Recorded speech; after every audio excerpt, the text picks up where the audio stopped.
종교의 기원에 대해서는 여러 가지 해석이 있습니다. 사회적 측면으로 종교는 집단을 결속시키는 장치였습니다. 하나의 믿음을 공유한 공동체는 강한 유대감을 통해서 힘을 하나로 모을 수 있었죠. 심리적 측면으로는 죽음과 불안을 달래는 도구였습니다. 죽음을 의식할 수 있는 인간은 그 두려움을 상상력을 통해 극복하려 했습니다. 진화적 측면에서 종교는 협력과 생존을 강화하는 메커니즘이었습니다. 신이 지켜보고 있다고 믿는 집단은 사기와 배신을 억제해서 더 큰 생존력을 갖게 되었습니다. 철학적 측면에서 종교는 의미와 진리를 추구하려는 시도였습니다. 나는 왜 존재하는가? 라는 질문에 답할 수 있었던 것은 오직 종교뿐이었으니까요.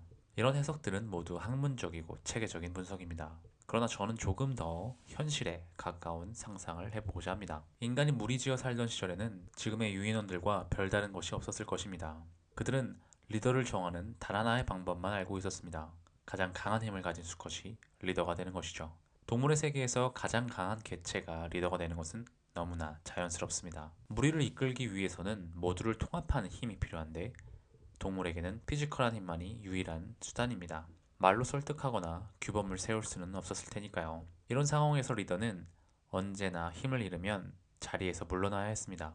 젊고 강한 개체가 나타나면 리더는 잔혹하고도 불안한 싸움 끝에 쫓겨나거나 죽음을 맞이했습니다. 왕이라는 자리는 결코 안전하지 않았던 것입니다. 지능이 발달한 인간의 조상들은 이런 상황을 바꿔야겠다고 생각했을 것입니다.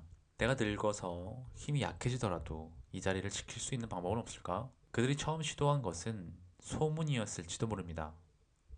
지금의 리더는 우리와는 다른 특별한 존재다. 그는 신에게 선택받았다. 이런 이야기가 퍼지기 시작했을 때 리더는 단순히 강한 개체가 아니라 신의 대리인이 될 수 있었습니다. 이 과정에서 세레모니가 큰 역할을 했을 것입니다. 사람은 눈에 보이지 않는 개념을 눈에 보이는 장면으로 만들어낼 때 더 강력한 믿음을 갖게 됩니다.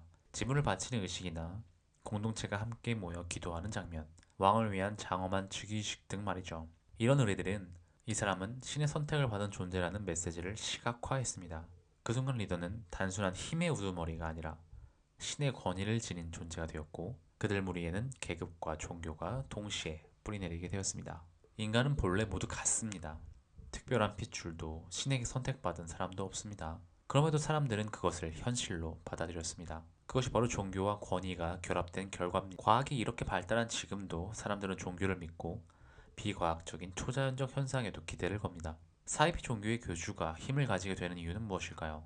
수많은 사람들이 그를 특별한 존재라고 믿기 때문입니다. 유인원과 비슷한 시절에 시작된 인간 기득권층의 처세가 아직까지도 유효한 전략이라는 것이 놀랍지 않으신가요? 종교의 기원에 대해 여러 가지 설명이 가능하지만 결국 종교는 권력을 놓치기 싫었던 인간의 욕망에서 비롯된 제도입니다.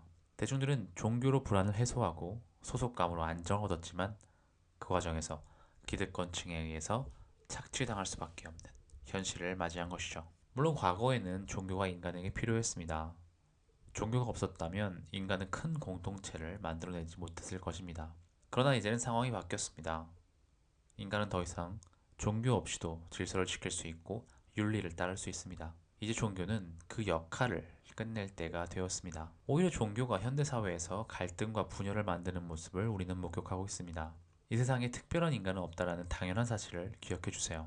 그것이 당신을 이용하려는 사람으로부터 당신을 보호해 줄 것입니다. 감사합니다.